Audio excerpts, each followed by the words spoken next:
Good afternoon, everyone. BEC 131 Block 2 Unit 7 ভাৰতীয় দাৰ্শনিকসকলৰ অৱদান অৰ্থাৎ কণ্ট্ৰিবিউশ্যন অফ ইণ্ডিয়ান ফিলচফাৰ্ছ খিনি আমি লাষ্ট ক্লাছত বিভিন্ন দাৰ্শনিক স্বামী বিবেকানন্দ, মহাত্মা গান্ধী, বিভিন্ন ধৰণৰ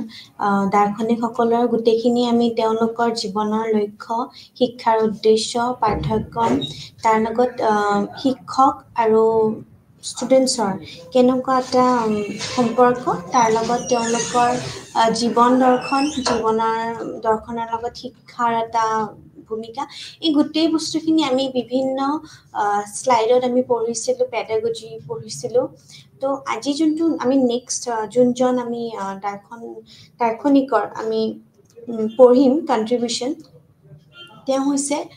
অৰবিন্দ ঘোষ। শ্ৰী অৰবিন্দ ঘোষক আমি পঢ়িম। আমি মহাত্মা গান্ধী গোটেইখিনি আমি পঢ়িছোঁ, আৰু মই নাভাবোঁ কি যে এইখিনি বস্তু আমি আকৌ এবাৰ চাবলগীয়া, যিহেতু আমি তেওঁৰ জীৱন স্কেচ আমি খুব সৰুৰে পৰাই পাইছোঁ। অৰ্থাৎ আমি স্কুলৰ পৰা আমি যেতিয়া পঢ়িছিলোঁ তেতিয়াও আমি মহাত্মা গান্ধীৰ যদি বায়'গ্ৰাফি লিখিব দিয়ে আমি লিখিব পাৰিছিলোঁ। তো ঠিক তেনেকৈ আমি আমাৰ যোনজন হেৰি আছিলে নেক্সট ৰবীন্দ্ৰনাথ টেগৰ, তেওঁৰ আমি জীৱন দৰ্শন, জীৱনশৈলী গোটেইখিনি আমি পঢ়িছিলোঁ। তো ঠিক তেনেকৈ আমি আমাৰ গোটেইখিনি আমি পাঠ্যক্ৰমত আমাৰ যোনখিনি লাগে এই চিলেবাছখনত,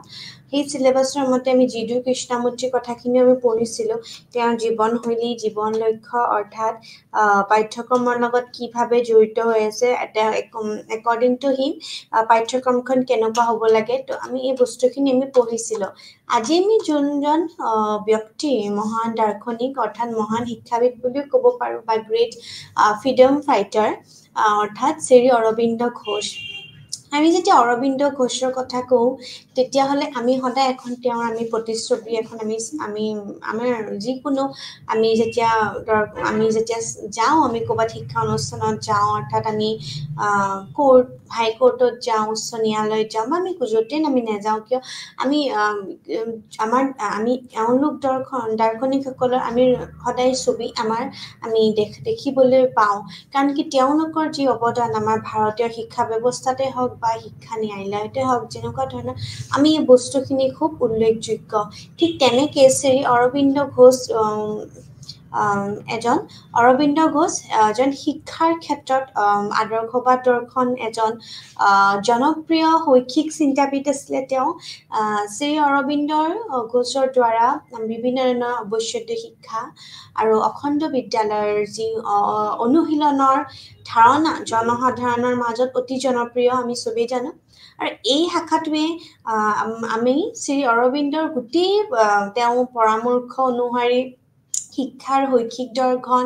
আৰু অন্যান্য শিক্ষাগত যিমানসমূহ দিশবোৰ আছে আমি ইয়াতে ভালকৈ বুজি পাবলৈ চেষ্টা কৰিম। আমি যেতিয়া তেওঁৰ জীৱন স্কেচটো চাওঁ অৰ্থাৎ জীৱনৰ ধাৰণা, তেতিয়া আমি চাওঁ যে শ্ৰী অৰবিন্দ ঘোষৰ জন্ম ইন দ্য ইয়াৰ 1872 চনৰ 15 আগষ্টত কলিকতাত হৈছিলে। 15 আগষ্ট তাৰিখটো খুবেই মনত থাকিবলগীয়া এটা তাৰিখ হয়। আৰু 1872 তাৰপিছত তেওঁ নেক্সটটো যেতিয়া আমাৰ তেওঁ মেইনলি গুজৰাটৰ ভাৰতীয় যোনখন মহাবিদ্যালয় আছে তেওঁ ইংৰাজী অধ্যাপক হিচাপে যোগদান কৰে। ঠিক তেনেকেই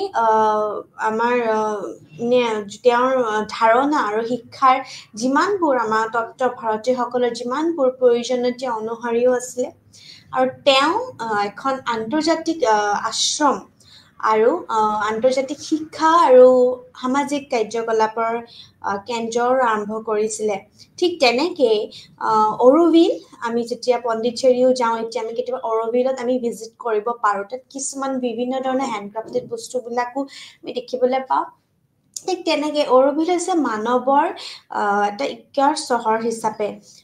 য'ত ভাৰতৰ বিভিন্ন ধৰণৰ আমাৰ পণ্ডিচেৰীত তেওঁৰ পৰীক্ষা আছিলে আৰু পণ্ডিচেৰীত হেৰি কৰিছিলে। ঠিক তেনেকৈ তেওঁৰ জীৱনৰ দৰ্শন হিচাপে অৱশ্যে হৈছে কি যে তেওঁৰ ধাৰণা যি অৰবিন্দ দাৰ্শনিক আৰু শৈক্ষিক ধাৰণাবোৰৰ আধাৰ গঠন কৰে তেওঁৰ শৈক্ষিক দৰ্শন আদৰ্শবাদ বিদ্যালয়ৰ ধাৰণাৰ ওপৰত আধাৰিত হয় তেওঁ বিশ্বাস কৰিছিল যে আমাৰ বাস্তৱতে সদায় সত্য আৰু ব্যক্তি আৰু ইয়াৰ কাৰ্য এক অবিচ্ছেদ্য সম্পৰ্ক বা সম্পূৰ্ণভাৱে ৰূপতা দেখা পোৱা যায় অৰবিন্দ শৈক্ষিক তেওঁৰ যোনবোৰ তত্ত্ব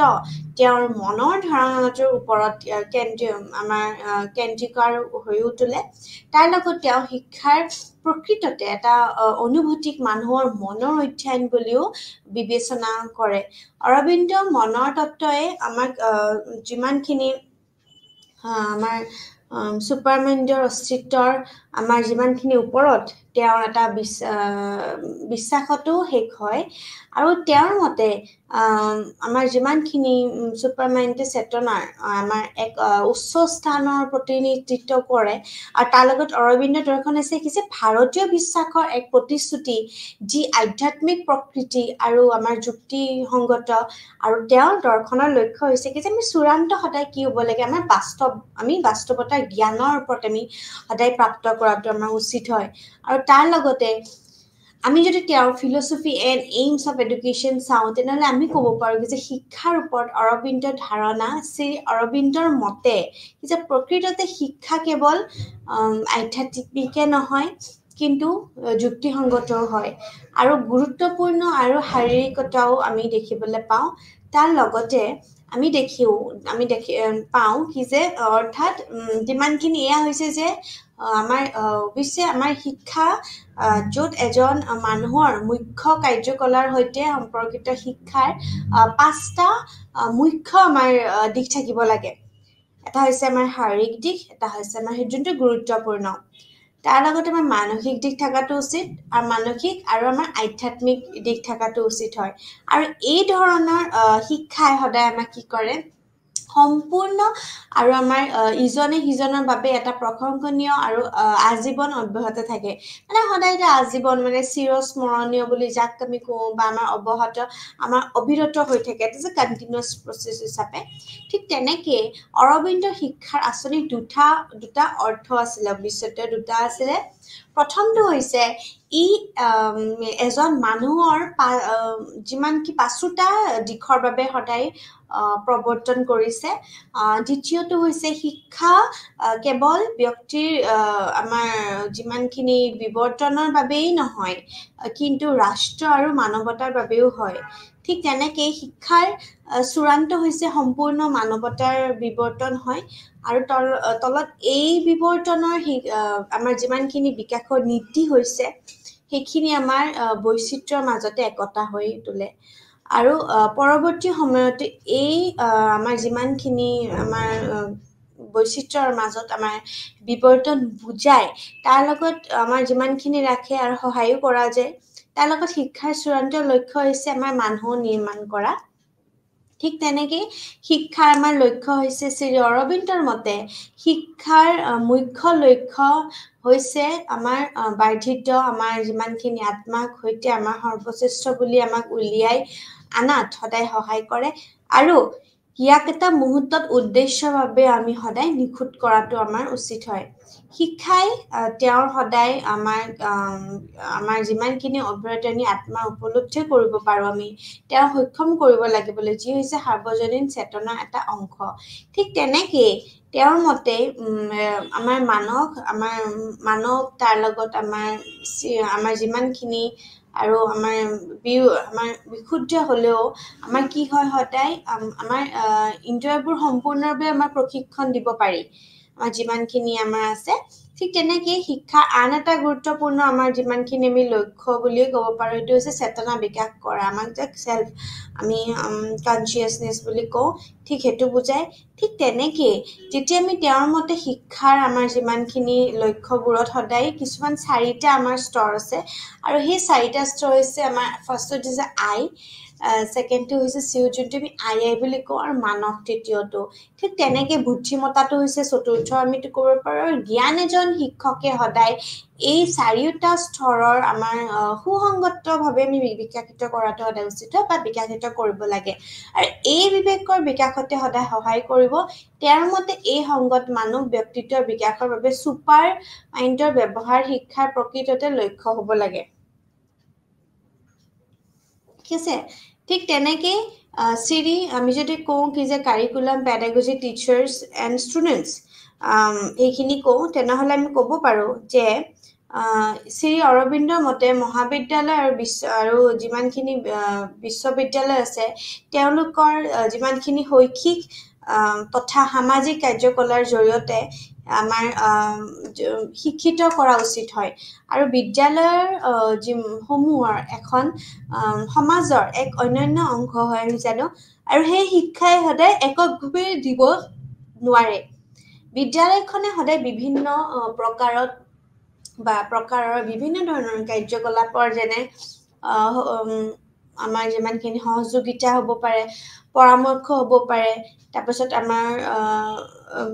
আমাৰ নিজৰ বক্তৃতা হ'ব পাৰে বস্তুটো প্ৰকাৰ বিকশিত কৰিবও পাৰি আৰু বিদ্যালয়খনতে আমাৰ শিক্ষাৰ্থীসকলৰ সদায় ভৱিষ্যতে বিকাশৰ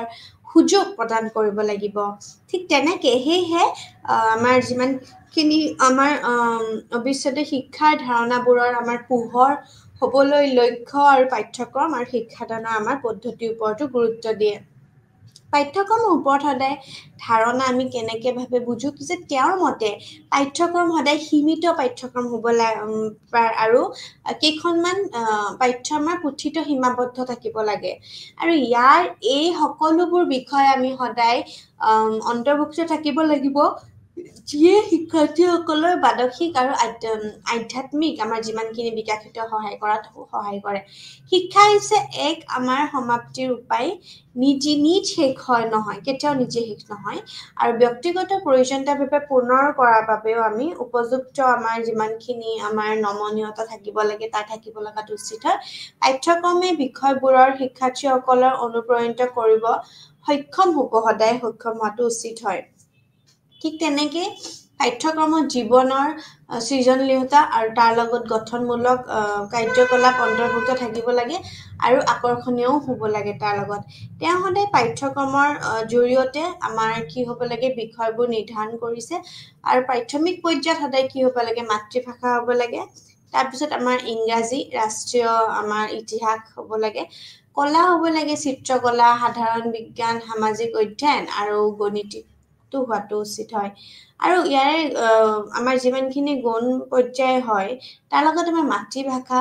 ইংৰাজী দেন ফৰাচী দেন গণিতিক কলা ৰসায়ন আমাৰ যিমানখিনি বিজ্ঞান আছে মানে ৰসায়ন বিজ্ঞান আমি কেমেষ্ট্ৰি বুলি যাক ক'ব পাৰোঁ তাৰপিছত আমাৰ পদাৰ্থ বিজ্ঞান আমাৰ আছে তাৰপিছত আমাৰ উদ্ভিদ বিজ্ঞান আছে সামাজিক অধ্যয়ন আছে তাৰপিছত আমাৰ শৰীৰতত্ত্ব আছে আৰু স্বাস্থ্য শিক্ষাও আছে ফিজিকেল এডুকেশ্যন বুলি যাক কওঁ দেন বিশ্ববিদ্যালয়ৰ পৰ্যায়ত আমি ভাৰতীয় আৰু আমাৰ পাশ্চাত্য দৰ্শন আমাৰ জনাটো খুব বেছি ইম্পৰ্টেণ্ট হয় পাশ্চাত্য দৰ্শন আৰু সভ্যতাৰ ইতিহাস যিমানখিনি আছে ঠিক তেনেকে ইংৰাজী সাহিত্য ফৰাচী সমাজ বিজ্ঞান তাৰপিছত আমাৰ বিজ্ঞানৰ ইতিহাস তাৰপিছত আমাৰ ৰসায়ন বিজ্ঞানৰ পদাৰ্থ বিজ্ঞান এইখিনি গোটেইখিনি আমি কৰিব লাগে তাৰ লগত আমাৰ বৃত্তিমূলক শিক্ষাৰ ওপৰত গুৰুত্ব দিব লাগে আমি কলা চিত্ৰাংকনৰ ওপৰত গুৰুত্ব দিব লাগে আৰু এতিয়া বৰ্তমান ফটোগ্ৰাফী চিলাই সেইখিনি অংকন টাইপিং এইবিলাক যিমানখিনি টাইপিং যিমানখিনি আছে শ্বৰ্ট হেণ্ড থাকিব পাৰে তাৰপিছত আমাৰ তাৰ লগতে আমাৰ কটন যিমানখিনি আমাৰ কটেজ ইণ্ডাষ্ট্ৰিজ আছে সেইখিনিৰ ওপৰত কাৰ্পেণ্ট্ৰিৰ ওপৰত গুৰুত্ব দিব লাগে নাৰ্ছিং দেন আমাৰ যিমানখিনি আমাৰ মেডিকল আমাৰ যিমানখিনি আছে আৰু তাৰ লগত আমাৰ ইলেক্ট্ৰিকেল ইঞ্জিনিয়াৰিং আছে ভাৰতীয় আৰু আমাৰ যিমানখিনি ইউৰোপীয়ান সংগীত আছে সেইখিনিৰ ওপৰত গুৰুত্ব আৰু নাটকীয়কৰণৰ ওপৰতো গুৰুত্ব দিয়াটো আৰোপ কৰিছে শিক্ষা বিজ্ঞানৰ যদি আমি কথা কওঁ তেতিয়া আমি ক'ম যে কিছুমান শিক্ষণৰ পদ্ধতিৰ ওপৰত তেওঁ গুৰুত্ব দিছে শিক্ষা বিজ্ঞানৰ পৰামৰ্শ দিয়া হৈছে যেনেকে শিশুটোৰ প্ৰতি মৰম আৰু সহানুভূতি এতিয়া প্ৰত্যেক আমাৰ কি হয় কি যে আমাৰ এতিয়া প্ৰত্যেক আমাৰ শিক্ষকে আমাৰ সদায় শিশু এজনক বহুতখিনি মহানুভূতি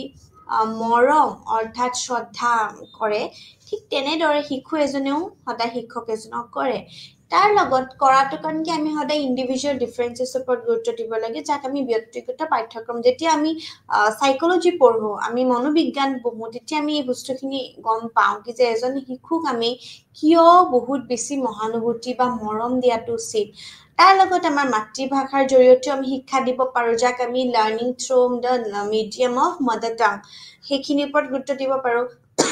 এক্সকিউজ মি দেন শিশুৰ স্বাৰ্থ অনুসৰি শিক্ষা দিব পাৰো আত্ম অভিজ্ঞতাৰ জৰিয়তে শিক্ষা দিব পাৰো যাক আমি সেলফ এক্সপেৰিয়েন্স বুলি কওঁ ঠিক তেনেকে আৰু তাৰ লগত আমি যিমানখিনি আমি কৰি শিকাৰ ওপৰত গুৰুত্ব দিয়া কৰি শিকাৰ ওপৰত গুৰুত্ব দিয়া মানে আমাৰ যিমানখিনি আমি ওয়াৰ্ক এক্সপেৰিয়েন্স যেনেকে আমাৰ মহাত্মা গান্ধী সদায় কৰি শিকাৰ ওপৰত গুৰুত্ব দিছে মানে লাৰ্নিং বাই ডুইং আমি যেতিয়া কিবা এটা কৰি থাকিম at that time we also learn the thing suppose we are making a poet like flower vase okay flower vase এটা আমি বনাই আছো আমি এটা ধুনিয়াকে আমি আমাৰ ধুনিয়াকে আমি ক্ৰাফট ওয়াৰ্কটো আমি কৰি আছো until and unless you are doing the thing also and you are learning the thing also okay so তেনেকে আমি বহুত বস্তু আমি লাৰ্ন কৰো যেতে আমি শিকিত আমি যেটা কৰি থাকো তেনেকে আমি লাৰ্ন কৰো suppose মই এটা হেৰি কৰিছো কি যে suppose মই এটা গান ঠিক আছে মই এটা গান এটা কাবাক ডিক্টেট কৰি আছো কি যে you write the lyrics okay মই যেতিয়া কাম কৈ আছো at that time I am also learning the thing okay মই শিকাবলেও মই শিকোৱা মানে মই এজন যেতিয়া শিক্ষকে এজন ক্লাছত শিকাব that moment the teacher should learn himself okay first তেওঁ নিজে শিকিব তেওঁ নিজে যিমানখিনি শিকিব তাৰ পিছতে তেওঁ শিকাব পাৰিব হয় নে নহয় ঠিক তেনেকৈ আমি আগতে হাতে কাম বা আমি আগতে নিজে কৰি চাব লাগিব আমি যেটা কৰি চাম at that time we learn the thing also okay আমি কি কৰিম আমি বস্তুখিনিও আমি শিকিম লগতে ঠিক তেনেকে কৰি শিকাৰ ওপৰত সদায় গুৰুত্ব দিয়ে মহাত্মা গান্ধীও দিয়ে আহিছে আৰু শিক্ষাৰ প্ৰক্ৰিয়াত আৰু শিক্ষাৰ্থীৰ সহযোগিতাৰ জৰিয়তেও আমি সদায় শিক্ষা কৰিম আমি দিয়াটো উচিত মানে আমি শিক্ষাৰ প্ৰক্ৰিয়াত আমি যেতিয়া কওঁ কি যে learning is a process right education is a process start from the birth টিল ডেথ ঠিক আছে তো এই শিক্ষাৰ প্ৰক্ৰিয়াত শিক্ষক আৰু শিক্ষাৰ্থী মানে ষ্টুডেন্ট এণ্ড টিচাৰ এই তাহাঁতৰ সদায় এই দুটা ফেক্টৰৰ মাজত কি হ'ব লাগে আমি বাইপোলাৰ এণ্ড ট্ৰাইপোলাৰ প্ৰচেছ পঢ়িছিলোঁ নহয় তো বাইপোলাৰ প্ৰচেছত কি হৈছিলে কি যে only students and teachers and tripolar students teachers and কি থাকিব আমাৰ এনভাইৰনমেণ্ট থাকিব ঠিক আছে ঠিক তেনেকে সহযোগিতা ইজ ভেৰি ইম্পৰ্টেণ্ট মিনছ সহযোগিতা মানে হোৱাট কোঅপাৰেশ্যন ঠিক আছে আমি যে কাবাক কোঅপাৰেট কৰিছো okay উৎসাহ এনকাৰেজ কৰিছো so cooperation is very very important so আমি যেতিয়া শিক্ষা প্ৰক্ৰিয়াত শিক্ষাৰ্থী আৰু শিক্ষকৰ কোঅপাৰেশ্যন থাকিব ফৰ এক্সাম্পল মই ক্লাছৰুম এটা পঢ়াই আছো ইয়াতোতো সম্ভৱ নহয় because I don't see any students here okay no physical presence in this মানে ক্লাছ মানে অনলাইন ডিজিটেল ক্লাছতো এনেকুৱা সম্ভৱ নহব obviously but if I teach in a classroom where students are sitting jot students homu bohi ase শিক্ষাৰ্থীসকল তাত কি হ'ব মই যদি এটা প্ৰশ্ন কৰো এটা পাঠদান কৰি আছো আৰু after that obviously I will ask some questions মই কিছুমান কি কৰিম প্ৰশ্ন কৰিম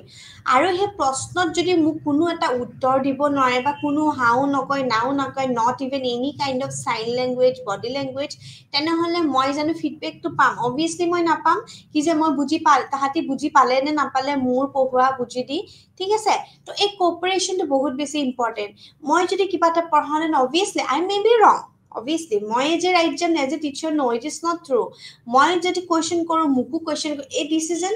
like feedback process. Okay, ঠিক সেইকাৰণে কোঅপাৰেশ্যন বা সহযোগিতা কৰাটো বহুত বেছি ক্লাছৰুমত ইম্পৰ্টেণ্ট হয় এটা টিচাৰৰ কেতিয়াবা খং উঠে অ'কে কেতিয়া খং উঠে when we ask questions আমি যেতিয়া questions কৰি থাকো তেনেহলে most of them students sitting in the last bench they always start talking and whispering in their ears and doing something thing মানে কিবা কিবি কাম কৰি থাকে তো এইবোৰ কামত যেতিয়া কৰি থাকে তেতিয়া কি হয় last obviously hey attention to তাহাঁতি দিব নোৱাৰে they cannot give the focus in the classroom why what teacher is teaching obviously they cannot because they are in their own world okay at that time মই যদি এটা teacher এজনে যদি question কৰে if they are not participated যদি তেওঁলোকে participate কৰা নাই আৰু তেওঁলোকে নিজকে কোঅপাৰেশ্যন কৰা নাই কোঅপাৰেট কৰিব লাগিব ন if you are dealing with some kind of problem যেটাকে আমি গাইডেন্স এন্ড কাউন্সেলিং দিও মানে গাইডেন্স এন্ড কাউন্সেলিং যেটা আমি নিৰ্দেশনা আৰু পৰামৰ্শদান বিভিন্ন সেলসমূহ আছে প্ৰত্যেক স্কুলতে আছে কলেজতে আছে এতিয়া guidance is a cooperation movement means what যদি তোমাৰ কিবা সমস্যা আছে তুমি মোৰ ওচৰলৈ আহিবা আহি পেলে তোমাৰ প্ৰবলেমটো obviously সলভ কৰিবা and I will try to give my best solution but you have to solve your own problem I can give only the solution right so a solution to my debate try korim that means what you are also saying the thing I am also saying the thing we are cooperating with each other mane as a teacher as a student hoday he সহযোগিতাৰ আমাৰ hoday eta poribek thakibo lagi cooperation ami jeta cooperate korim automatically the things goes right okay then শিক্ষক তাৰ নিজৰ হদাই প্ৰচেষ্টাৰ জৰিয়তে আমি অধিক জ্ঞান আহৰণ কৰিবলৈ মুক্ত পৰিৱেশটো প্ৰয়োজন হয় ঠিক তেনেকৈ অৰবিন্দই মুক্ত পৰিৱেশৰ ওপৰত গুৰুত্ব দিছিল ইয়াৰ আগত যে আমি কৈছিলো আমি কাৰ কথা কৈছিলো কোনজন দাৰ্শনিকে মুক্ত পৰিৱেশৰ কথা কৈছিলে ইয়াতে যদি কাবাৰ কিবা বুজি নোপোৱা আছে কমেন্ট সেকশনত obviously জনাব পাৰে they are most welcome if it is turned on এতিয়া আমি যে কওঁ মুক্ত পৰিৱেশ বুলি কোৱাৰ লগে লগে আমাৰ সদায় আমাৰ ওয়েস্টাৰ্ণত সদায় আমি কাক বুজো ৰুছক বুজো হয়নে নহয় ৰুছো আহে ওয়েস্টাৰ্ণ বুলি ক'লে আৰু যেতিয়া আমি ইণ্ডিয়ান বুলি ক'লে আমি ৰবীন্দ্ৰনাথ টেগৰেও হেতু কথাই কৈছিলে কি যে মুক্ত পৰিৱেশ ইজ ভেৰি ইম্পৰ্টেন্ট সো শিক্ষক তেওঁৰ নিজৰ প্ৰচেষ্টা মানে নিজৰ চেষ্টা থাকিব লাগে এটা যদি মই যদি কাবাক কোৰ্স তুমি যে তুমি পঢ়া you have to bring good marks you have to top in this examination তেওঁ পাৰিব জানো if they are not trying by themselves নোৱাৰিব নহয় ঠিক তেনেকে শিক্ষকৰ সদায় নিজৰ প্ৰচেষ্টা থাকিব লাগে মোক কোনো মাৰি ধৰি মানে আমাক এটো কৰ্পোৰেট পানিশমেন্ট দি পেলে কোনো কাকো পঢ়াব নোৱাৰে ফিজিক্যাল টৰ্চাৰ কৰি এজন যদি মাকে এটা বাচ্চা খুব বেছি পিতে ঠিক আছে এটাটো নোৱাৰে বাৰু ওকে সো যেতিয়া কয় কি যে বাবা তুমি পঢ়া টেবলত বা ঠিক আছে now it's time for study until and unless the boy don't realize by himself that it is the study time I think that's of no use কাবাৰ প্ৰেছাৰত তুমি পঢ়ি আছা that is of no use so সদায় শিক্ষাৰ নিজৰ এটা প্ৰচেষ্টা থাকিব লাগে we have to learn by learning by self যাক আমি self learning বুলি কওঁ so that is the most important আৰু তাৰ লগত আমি অধিক জ্ঞান আমি আহৰণ কৰিবলৈ আমাৰ সদায় মুক্ত পৰিৱেশত আৰু এই যে self learning মই কৈ আছো মুক্ত আমি নিজে শিক্ষাৰ প্ৰচেষ্টাটো হেতু আমাৰ আটাইতকৈ কোনটো পৰিৱেশত আটাইতকৈ আমাৰ বেছি মানে গুৰুত্বপূৰ্ণ বা আমাৰ বেছি আমি কি বুলি কওঁ ইফেক্টিভ হ'ব যত আমাৰ মুক্ত আমাৰ পৰিৱেশ আমি পাওঁ ঠিক আছে ঠিক তেনেকৈ আৰু যদি শিক্ষক আৰু আমি শিক্ষাৰ্থীৰ কথা যদি কওঁ তেতিয়া আমি শিক্ষক আৰু শিক্ষাৰ্থীৰ কথা ক'লে অৰবিন্দ ঘোষে বিশ্বাস কৰিছিল যে একো শিকাব নোৱাৰি কিন্তু সকলো শিকিব পাৰে তেখেতে এখাৰ খুব বেছি ভাল খুব বেছি গুৰুত্বপূৰ্ণ এটা কথা কৈছিলে কি যে আমি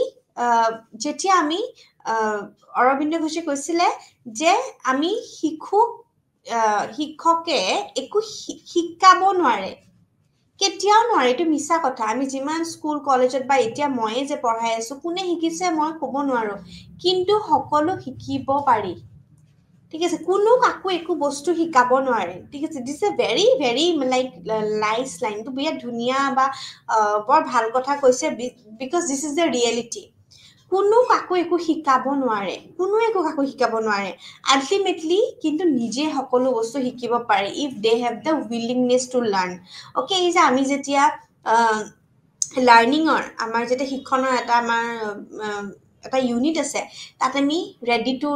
লাৰ্ণ টু আমাৰ এটা ল আছে ল অফ ৰেডিনেছ মানে সেইটোৱে কি যে কোনো কাকো একো শিকাব নোৱাৰি until and unless your brain starts to learn the things or grasp the knowledge of the particular thing so' ঠিক সেইকাৰণে কৈছে কি যে আমি একো বস্তু কাকো শিকাব নোৱাৰো কিন্তু আমি সকলো শিকিব পাৰোঁ ঠিক আছে এইষাৰ খুব ধুনীয়া লাইন কৈছিলে আৰু এতিয়াও মই ভাবোঁ এতিয়াও আনকি এই লাইনটো খুব বেছি আমাৰ এপ্লিকেবল হয় প্ৰত্যেকটো আমি ক্লাছৰুম চিনাৰিঅ'তে হওক বা আমাৰ অনলাইনত য'তে নহওক কিয় ঠিক আছে শিক্ষক এজনে সহায়ক আৰু নিৰ্দেশক হিচাপে কাম কৰে মই ক'লো এতিয়া নিৰ্দেশক মানে হৈছে যোনে গাইডেন্স দিয়ে ঠিক আছে সহায়ক মানে হৈছে ছাপোৰ্টাৰ হিচাপে কিন্তু এজন প্ৰশিক্ষক বা টাস্ক মাষ্টাৰ নহয় তেওঁ কিন্তু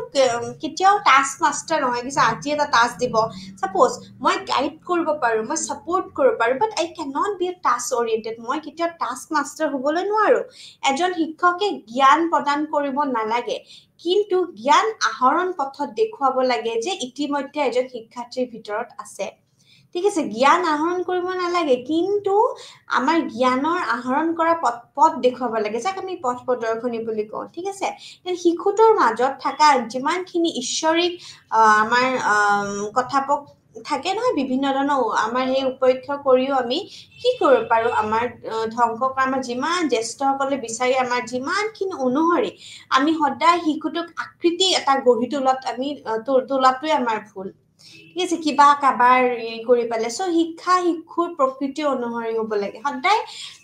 আমি যোনটো কওঁ মানে ল'ৰা ছোৱালীৰ মতে সদায় হ'ব লাগে ঠিক আছে মানে এনেকুৱা নহয় কি যে কাবাৰ ধৰণে হ'বই লাগিব সেইটো বস্তু আমাৰ সদায় আকৃতি ধৰাটো আমাৰ সদায় বেছি এইটো বস্তুটো ভুল ঠিক আছে এইখিনি বস্তু আছিলে অৰবিন্দ ঘোষৰ আমাৰ আমি পঢ়িলো আমি নেক্সট আমি পঢ়িম গিজুভাই বাৰেকা ঠিক আছে গিজুভাই বাৰেকাৰ এখন হয়তো এখেতৰ লাইফ হিষ্ট্ৰী এখেতৰ ফিলচফি প্ৰথমবাৰ এই ইগনোট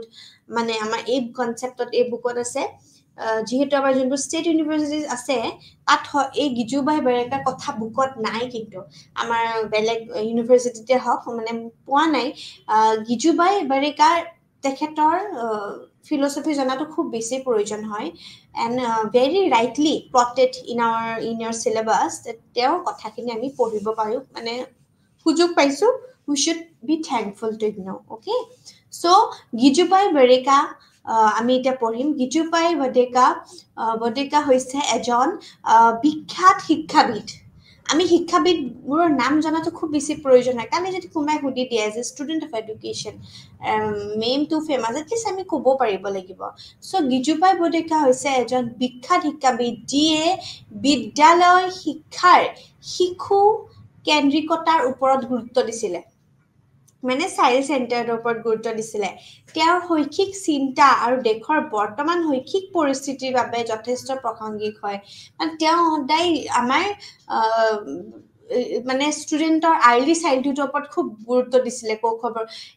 এটা ফেমাছ ইয়াত তেওঁৰ কোটেশ্যন আছিলে মই পাইছিলোঁ আৰু পোৱাৰ লগালগ মই ভাবিলোঁ কি যে মই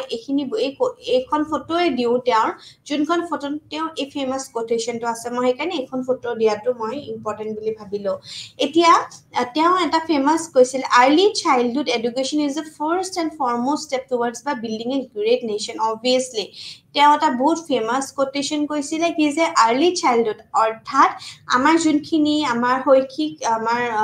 আমাৰ আগৰ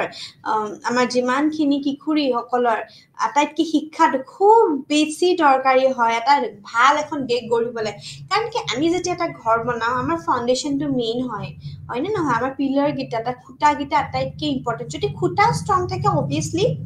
দ্য হোল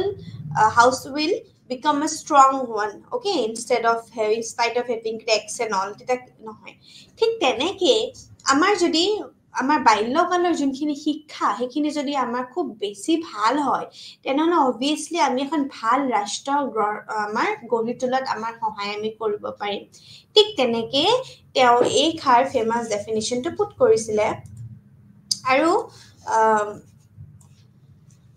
তেওঁ কৈছিলে যে তেওঁৰ চিন্তা আমি বুজি পালো দেন তেওঁৰ শৈক্ষিক চিন্তাই শিক্ষা আৰু শিক্ষাৰ ক্ষেত্ৰত নিৰ্মাণবাদী দৃষ্টিভংগীৰ ব্যৱহাৰ সদায় প্ৰতিফলিত কৰিছিলে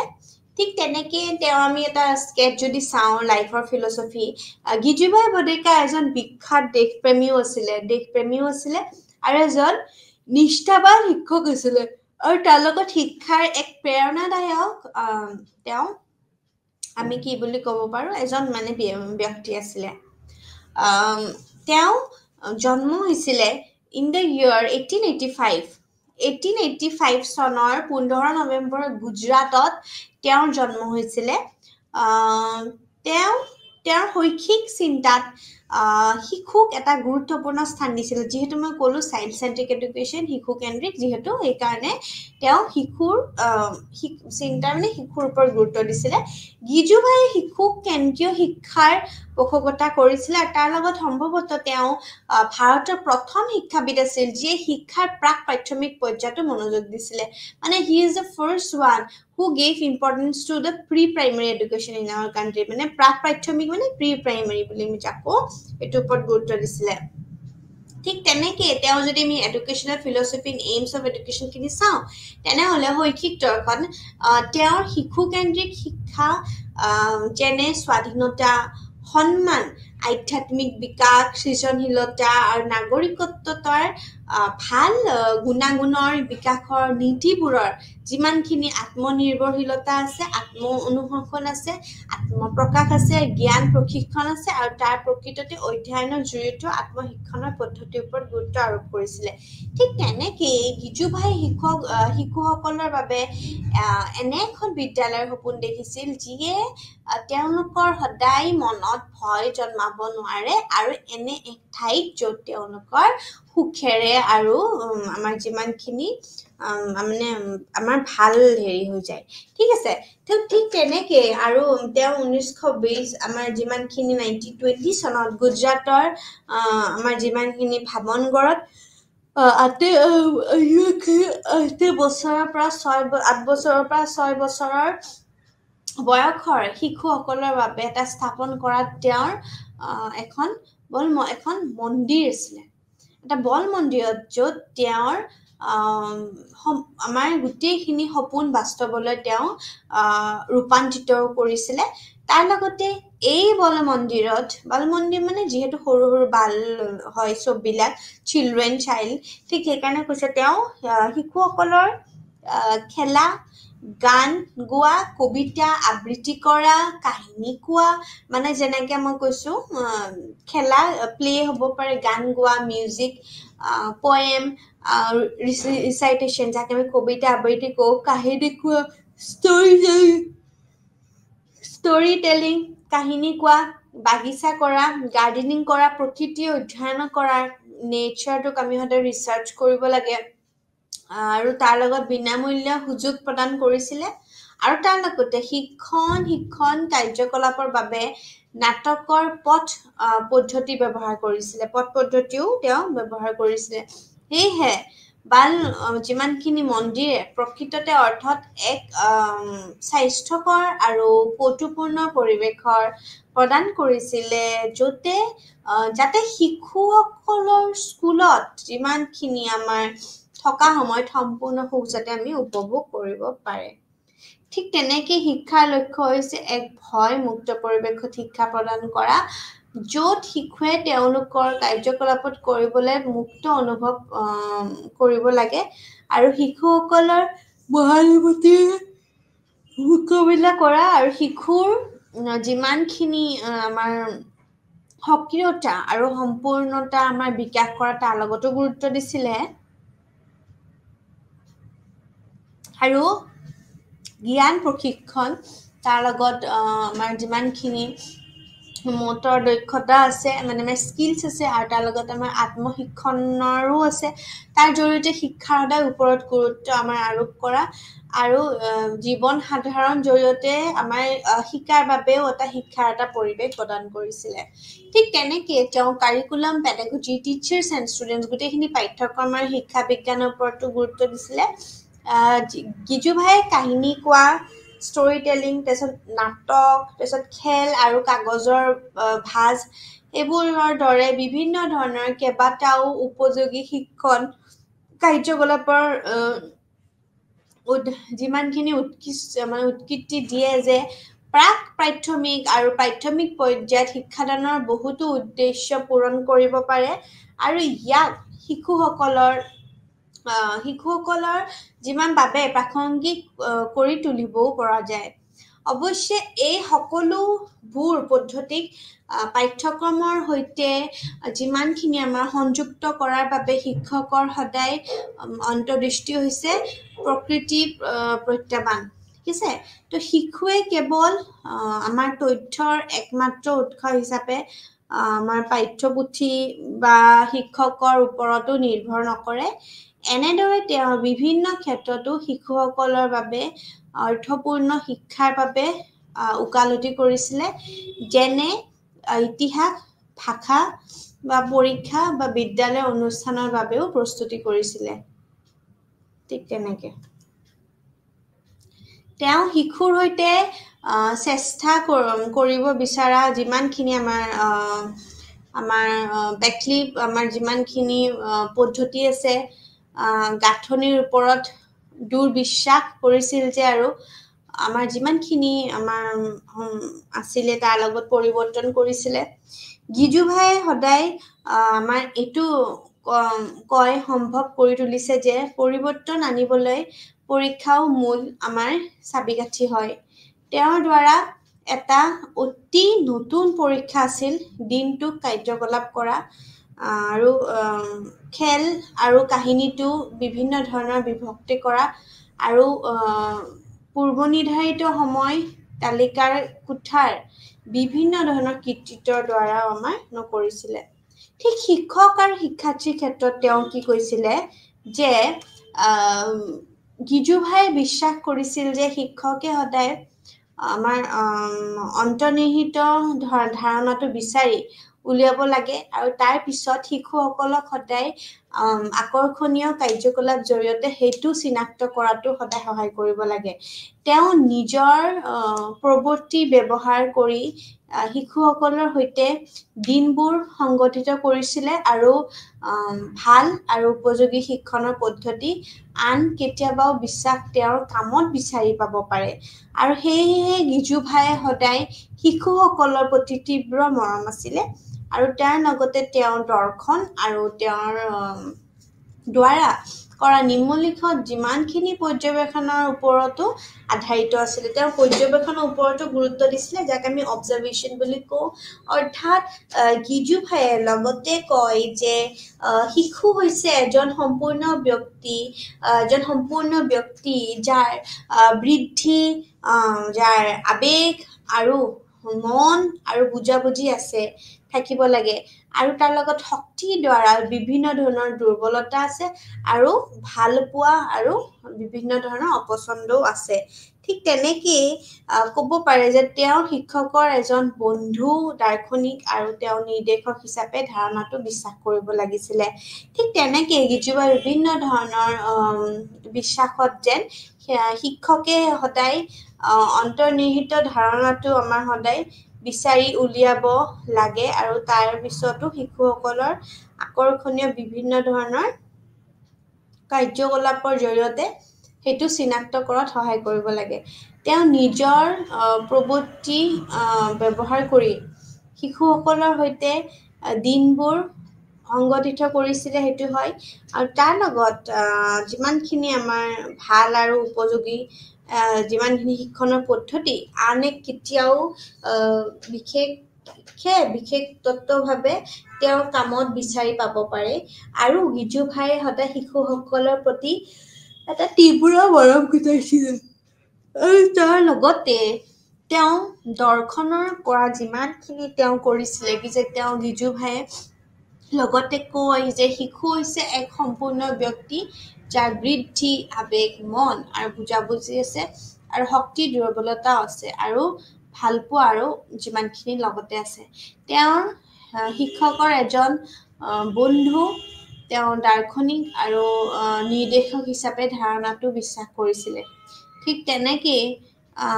ক'ব পাৰি যে ইয়াত যিমানখিনিও আমাৰ বন্ধু বা শিক্ষক এজন বন্ধু হ'ব পাৰে, দাৰ্শনিক হ'ব পাৰে, নিৰ্দেশক হিচাপে ধাৰণাটো বিশ্বাস কৰিছে, যেনেকৈ আমি ফ্ৰেণ্ড ফিলচফাৰ গাইড বুলি কওঁ টিচাৰজনক, ঠিক তেনেকৈ। আৰু এই শিশুৰ সৈতে চেষ্টা কৰিব যিমানখিনি পাৰে তেওঁ বৈকল্পিক পদ্ধতি বা গাঁথনিৰ ওপৰত দুৰ্বিশ্বাস কৰিছিল আৰু আমাৰ যিমানখিনি সম্ভৱেও পৰিৱৰ্তন কৰিছিলে। আৰু গিজুভাই এইটো সম্ভৱ কৰিছিল যে পৰিৱৰ্তন আনিবলৈ পৰীক্ষাই মূল আমাৰ চাবিকাঠি হয়। আমাৰ পৰীক্ষাটোৱে আমাৰ মেইন মূল চাবিকাঠি হয়। আৰু তেওঁৰ দ্বাৰা এটা অতি নতুন পৰীক্ষা আছিল দিনটোক কাৰ্যকলাপ, খেল আৰু কাহিনীত বিভিন্ন ধৰণৰ বিভক্ত কৰা আৰু পূৰ্ব নিৰ্ধাৰিত সময়খিনি তালিকাৰ কোঠাৰ কৃতিত্বৰ দ্বাৰাই কেতিয়াও আমাৰ সেই বস্তুখিনি নহয়। ঠিক তেনেকে সেইকাৰণে তেওঁ এই বস্তুখিনি সদায় পাঠ্যক্ৰম আৰু শিক্ষা বিজ্ঞানত কৈছিলে। আৰু গিজুভাই কাহিনী কোৱা, নাটক, খেল, কাগজৰ দৰে কেইবাটাও উপযোগী শিক্ষণ আমাৰ কাৰ্যকলাপৰ আমাৰ গোটেইখিনি উৎপত্তি আছে। এতিয়া এইখিনি আছিলে গিজুভাই বাৰিকাৰৰ ফিলচফি। এতিয়া আমি এই ৰবীন্দ্ৰনাথ টেগৰখিনি অকণমান চাম, আৰু আজিৰ পিছত এই বস্তুখিনি আমাৰ ইয়াতে আজি শেষ হ'ব। আমি আৰু এইখিনি নপঢ়ো, এইটো ইউনিট আমাৰ শেষ হৈ যাব। ঠিক তেনেকে আমি এই অলপ ৰবীন্দ্ৰনাথ ঠাকুৰৰ বা অৰবিন্দৰ আমি এই বস্তুটো চাম। ৰবীন্দ্ৰনাথ ঠাকুৰ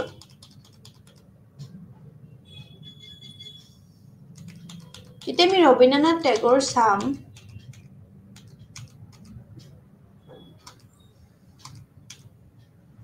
ৰবীন্দ্ৰনাথ টেগৰ যেতিয়া আমি চাম, অকণমান আমি ৰিভিজন কৰি দিওঁ যাতে ল'ৰা ছোৱালীখিনি ক্লিয়াৰ হৈ যায়। ঠিক তেনেকুৱা ৰবীন্দ্ৰনাথ ঠাকুৰৰ এজন বিশ্বব্যাপী জনাজাত কবি আৰু শিক্ষাবিদ আছিলে। বহুমুখী সংলেখিত আৰু মূল ব্যক্তিত্ব আছিলে তেওঁৰ। যদিও তেওঁ আমাৰ যিমানখিনি শ্বেক্সপিয়াৰৰ যিমানখিনি গবেট বা আমাৰ যিমানখিনি ৰাস্কিন বা চেলি বা কিটছাৰ যিমানখিনি আমাৰ আছিলে, তেনেদৰে লেখক আৰু কবি সকলৰ দ্বাৰাও অনুপ্ৰেৰিত হৈছিলে। ঠিক কিন্তু তেওঁৰ বুদ্ধি, আধ্যাত্মিকতা, দৰ্শন, শিপা আমি সদায় উপদেশ হিচাপে আমি কওঁ, কালিদাসৰ কবিতাত কওঁ, আমি বিভিন্ন ধৰণৰ বেঞ্চবখৰ গীতত কওঁ, আৰু আমি কবিৰৰ ৰহস্যময় কবিতাৰ ওপৰত কওঁ। দেন আমি ব্ৰহ্ম সমাজৰ ধৰ্মীয় ব্ৰহ্ম সমাজ যোনখন আছে, তাতে ব্ৰাহ্ম সমাজ পৰিৱেশত আছিলে। তেওঁ সদায় আমাৰ সংস্কৃতি যিমানখিনি আমাৰ সংলেখন আৰু ৰাষ্ট্ৰীয় ঐক্যত বিশ্বাসী কৰিছিলে। তেওঁ গান আৰু বাৰ্তাবোৰৰ সামাজিক আৰু ৰাজনৈতিক কৰ্মী আছিলে। সকলোভাৱে তেওঁ অনুপ্ৰেৰণা আছিলে। ঠিক তেনেকেই তেওঁৰ শৈক্ষিক আমাৰ যিমানখিনি চিন্তা ধাৰণাভূমি, শিক্ষা ব্যৱস্থা এক গুৰুত্বপূৰ্ণ হিচাপে আছিলে। তেওঁ শিক্ষাৰ জৰিয়তে মানুহৰ আধ্যাত্মিক আৰু প্ৰাকৃতিক প্ৰয়োজনীয়তা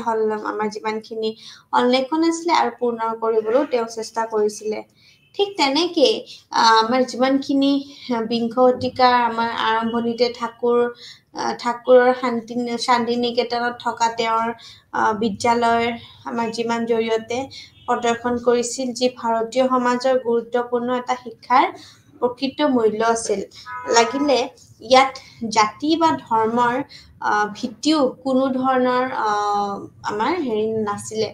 শান্তি নিকেতনত ভাই ভনী হিচাপে একেলগে থাকিবলৈ আৰু শিকিবলৈ কেনেকে সকলোৱে বিদেশীক আদৰণি জনাব হৈছিলে। ঠিক তেনেকে চামৰা স্পৰ্শ কৰিব লাগে আমি, আৰু তাৰ লগত আমাৰ বিভিন্ন ধৰণৰ ধুনীয়া চামৰাৰ মোনা বা চেণ্ডেল আমাৰ বনোৱাটো কেৱল এজন আমাৰ মুচিৰে কাম নহয়, ই হৈছে এক শিল্পকৰ্ম যাক সকলোৱে কৰিব পাৰে। ঠিক আছে। তো শান্তি নিকেতন শ্ৰমিক মৰ্যাদা আমাৰ যিমানখিনি প্ৰদৰ্শিত হৈছিলে, সকলো স্তৰৰ শিক্ষা শান্তি নিকেতন বা বিশ্বভাৰতীৰ প্ৰদান কৰা হয়, অৰ্থাৎ কিণ্ডাৰগাৰ্টেনৰ পৰা বিশ্ববিদ্যালয়ৰ পৰ্যায়ত হয়। আমি যদি কওঁ জীৱন স্কেচ, ৰবীন্দ্ৰনাথ ঠাকুৰে অলপ আনুষ্ঠানিকভাৱে স্কুলীয় শিক্ষা গ্ৰহণ কৰিছিল আৰু তাৰ লগত 14 বছৰৰ বয়স হলে বিদ্যালয়ৰ পৰা বাদ পৰিছিলে। তেওঁ মূল্যত এজন স্বশিক্ষিত ব্যক্তিও আছিলে। তেওঁৰ কৈশৱৰ অভিজ্ঞতা বিশেষকৈ আনুষ্ঠানিক বিদ্যালয়সমূহত অনুসৰণ কৰা পৰম্পৰাগত শৈক্ষিক পদ্ধতিবোৰ তেওঁৰ শৈক্ষিক চিন্তাধাৰাৰ ওপৰত গভীৰ প্ৰভাৱ পেলাইছিলে আৰু তাৰ লগতে ইমান চনত নিজৰ এখন বিদ্যালয়ত আৰম্ভ কৰিছিলে, অৰ্থাৎ শান্তি নিকেতনো ষ্টাৰ্ট কৰিছিলে আৰু 1901 চনত য'ত তেওঁ শৈক্ষিক পৰীক্ষা নিৰীক্ষা আৰম্ভ কৰে আৰু ঠিক 1921 চনতো বিদ্যালয়খনত বিশ্বখ্যাতি বিশ্বভাৰতী হয়, যি হৈছে এক আন্তৰ্জাতিক বিশ্ববিদ্যালয়। ঠিক তেনেকেই তেওঁ ফিলচফি যদি খাওঁ, তেওঁৰ জীৱনৰ দৰ্শনত আমি মানৱতাবাদ, ব্যক্তিবাদ, সমজনীয়তা আৰু যিমানখিনি আধ্যাত্মিক আমাৰ যিমানখিনি সম্প্ৰীতিৰ ওপৰত আছে গুৰুত্ব তেওঁ আৰোপ কৰে আৰু মানৱতাৰ প্ৰতি উপেক্ষাও তেওঁ ওকালতি কৰি ঠাকুৰে কয় কি যে মানুহ হৈছে পৰম সত্য আৰু এই ধৰণৰ তেওঁলোকৰ জাতি, বিভিন্ন ধৰণৰ শ্ৰেণী, ধৰ্ম বা লিংগ এনেকুৱা ধৰণৰ কোনো ধৰণৰ তেওঁ আনকি ৰাষ্ট্ৰীয়তাৰ পৰাও মুক্ত। তেওঁ ধৰণৰ ব্যক্তিবাদৰ সন্দৰ্ভত ঠাকুৰৰ কয় যে যিমানখিনি আমাৰ ব্যক্তিয়ে অৱশ্যে সৰ্বজনীন আমাৰ মানৱ জাতিৰ সৈতে একত্ৰিত হয় আৰু তেওঁ মানৱ ব্যক্তিৰ সদায় স্বকীয়তা বা বিকাশৰ বাবে এক অনন্য পথৰ অনুসৰি আমি কি কৰাটো অধিকতাৰ আৰু স্বাধীনতাৰ বুজাই ৰাখে বুলি কয়। আৰু ঠিক তেনেকেই সাৰ্বজনীনতাবাদৰ ওপৰতো তেওঁৰ ধাৰণা ৰাজনৈতিক বুজাবুজিৰ ওপৰতো গুৰুত্ব দিছিলে, তাৰ লগত ওপৰত নহয়, কিন্তু তেওঁৰ আধ্যাত্মিক বুজাবুজিৰ ওপৰত গুৰুত্ব দিছিলে। আধ্যাত্মিক সম্প্ৰীতিৰ বিষয়ে ঠাকুৰে কৈছিল যে আধ্যাত্মিকতাবাদী আৰু আধ্যাত্মিকতা তেওঁৰ জীৱনৰ দৰ্শন অন্যতম এটা মুখ্য সিদ্ধান্ত আছিল। তেওঁ ব্যক্তিজনৰ আধ্যাত্মিক একতাই বিশ্বাস কৰিছিলে। ঠিক তেনেকে ৰবীন্দ্ৰনাথ ঠাকুৰ এজন মহান শিক্ষা অনুশীলনকাৰী আছিলে। এইটো তেওঁৰ বিশ্বাস আছিল যে শিক্ষা মেইনলি শিক্ষা হৈছে বিশ্ব ব্ৰহ্মাণ্ডৰ সৈতে আমাৰ যিমানখিনি সামঞ্জস্য ৰাখি এজন ব্যক্তিৰ সৰ্বাংগীন বিকাশ কৰা। তেওঁৰ শৈক্ষিক দৰ্শন কিছুমানে প্ৰকৃতিবাদী প্ৰথাৰ সৈতে আদৰ্শবাদী নীতিৰ মিশ্ৰণৰ ওপৰত আধাৰিত, যিটো আজি শান্তি নিকেতনৰ স্পষ্ট হৈ পৰিছে। তাৰপিছত ঠাকুৰৰ মতে শিশুসকলৰ স্বাধীনতাৰ পৰিৱেশত ডাঙৰ দীঘল কৰিব লাগে, তেওঁলোকৰ ওপৰত অত্যাধিক প্ৰতিবন্ধকতা আৰোপ কৰা উচিত নহয়। বিদ্যালয়ৰ কোনো জীৱন আৰু ৰং অবিহনে শিক্ষকখনৰ কেতিয়াও দৰে হৈ পৰে। আৰু তাৰ লগতে ঠাকুৰৰ বিশ্বাস কৰে যে প্ৰাকৃতিক পৰিৱেশ শিক্ষা দিয়া উচিত, মানে যোনটোক আমি নেচাৰ লাৰ্ণিং, নেচাৰ ওচৰত কৈছিলোঁ। শিশুৰ মন কৌতূহলী, সাৰ্থক আৰু অস্থিৰ আৰু প্ৰকৃতিৰ পৰা পোনপটীয়াকৈ অভিজ্ঞতা প্ৰাপ্ত কৰিবলৈ আগ্ৰহী হোৱাৰ বাবে শিশুসকলৰ প্ৰকৃতিৰ সৈতে পোনপটীয়াকৈ সংস্পৰ্শ আনিব লগাটো উচিত বুলি কৈছিলে। ঠাকুৰৰ এজন আধ্যাত্মিকতাবাদী আৰু লগতে প্ৰকৃতিবাদী আছিল। তেওঁ আন্তৰ্জাতিক বুজাবুজিৰ বাবে শিক্ষাৰ এজন মহান চেম্পিয়নো আছিলে। তেওঁৰ দেশপ্ৰেম আৰু জাতীয়বাদেও তেওঁৰ শৈক্ষিক প্ৰচেষ্টাৰ বাবে আন্তৰ্জাতিকবাদীসকলক লৈ যায়। ঠিক তেনেকে শিক্ষাৰ লক্ষ্য বুলি ক'লে আমি কওঁ যে টেগৰৰ শিক্ষাক জীৱনৰ নতুন আৰ্হি বিকশিত কৰাৰ প্ৰক্ৰিয়া হিচাপে বিবেচনা কৰিছিলে, যাৰ ফলত আমাৰ সাৰ্বজনীনতাবাদৰ উপলব্ধি হৈছিলে। তেওঁৰ দ্বাৰা পৰামৰ্শ দিয়া শিক্ষাৰ লক্ষ্যবোৰ আমাৰ কিছুমান বিষয়বোৰ উপস্থাপন কৰা হৈছে। প্ৰথমটো হৈছে শিক্ষাৰ আমাৰ যিমানখিনি বাস্তৱিক হ'ব লাগে আৰু তেওঁৰ আৱেগ আমাৰ যিমানখিনি ইন্দ্ৰিয় আৰু বৃদ্ধিৰ ক্ষেত্ৰত সম্পূৰ্ণ এটা ব্যক্তি সৃষ্টি কৰিব লাগে। শিক্ষাৰ লক্ষ্য হ'ব লাগে সম্পূৰ্ণ জীৱনৰ বিকাশ, অৰ্থাৎ যাৰ ভিতৰত আছে অৰ্থনৈতিক, বৌদ্ধিক, নান্দনিক, সামাজিক আৰু আধ্যাত্মিক বিকাশ। তাৰ লগতে শিক্ষা হৈছে এজন ব্যক্তিক সকলো জ্ঞানৰ একতাৰ আমাৰ যিমানখিনি অভ্যন্তৰীণ নীতি আৰু আমাৰ সামাজিক আধ্যাত্মিক যিমানখিনি আমাৰ সত্যতাৰ সকলো কাৰ্যকলাপ উপলব্ধি কৰাত সহায় কৰা শিক্ষা হ'ব লাগে আমাৰ সক্ৰিয়তাৰ জৰিয়তে সাৰ্বজনীনতা আমাৰ প্ৰাপ্ত কৰা হ'ব লাগে ঠিক তেনেকৈ পাঠ্যক্ৰম আৰু বিদ্যালয় ধাৰণা টেগৰৰ পৰামৰ্শ দিছিল যে পাঠ্যক্ৰম এটাৰ লক্ষ্য আধ্যাত্মিক সৃজনশীল নান্দনিক আৰু বৃত্তিমূলক অৰ্থাৎ ব্যক্তি এজনৰ সামগ্ৰিক বিকাশৰ ওপৰতো নিৰ্ভৰ কৰিব লাগিব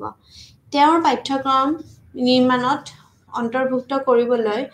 সাংস্কৃতিক বিষয়সমূহৰ ওপৰত গুৰুত্ব আৰোপ কৰিছিলে তেওঁ কলা নৃত্য নাটক সংগীত শিল্পকলা আৰু যিমানখিনি আমাৰ দৈনন্দিন জীৱনৰ ব্যৱহাৰিক দক্ষতাৰ জৰিয়তে সাংস্কৃতিক যিমানখিনি আমাৰ বিস্তৃত আছিল তাৰ অৰ্থত সদায় অনুসৰণ কৰিছিলে টেগৰৰ কাৰ্যকলাপ আধাৰিত পাঠ্যক্ৰমত এজন শক্তিশালী সমৰ্থক আছিলে যাৰ ব্যক্তিজনৰ আমাৰ সমংগত বিকাশৰ বাবে তেওঁৰ পাঠ্যক্ৰমত ব্যক্তিজনৰ বৌদ্ধিক আৰু শাৰীৰিক দিশসমূহ আধ্যাত্মিক দিশৰ ওপৰতো গুৰুত্ব দিছিলে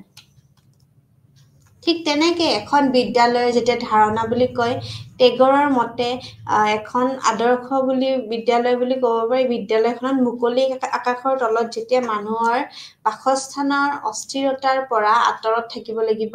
আৰু প্ৰাকৃতিক পৰিৱেশত যেন পথাৰ গছ আৰু যিমানখিনি আমাৰ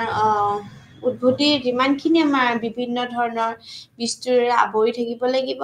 আৰু প্ৰকৃতিৰ বিশাল পৃষ্ঠভূমিয়ে আমাক শিশুসকলৰ মাজত বিশাল আৰু ঐশ্বৰিক দৃষ্টি আমাৰ যিমানখিনি দৃষ্টিশক্তি বিকাশত সহায় কৰিব লাগিব তেওঁৰ অৰণ্য শব্দটো ঘন জংঘলৰ ক্ষেত্ৰত নহয় কিন্তু প্ৰাচীন ভাৰতীয় পৰম্পৰাত তাপোহনা হিচাপেহে ব্যৱহাৰ কৰিছিলে ঠিক তেনেকৈ শিক্ষা বিজ্ঞানৰ মাজতো তেওঁ শিক্ষাৰ মাধ্যমটো ঠাকুৰৰ ধাৰণাটোৰ সৈতে সম্পৰ্কিত এটা গুৰুত্বপূৰ্ণ বিষয় আছিলে আৰু এই শিক্ষাৰ ক্ষেত্ৰতো ইংৰাজীক মাধ্যম হিচাপে ব্যৱহাৰ কৰাৰ ফলত শিক্ষা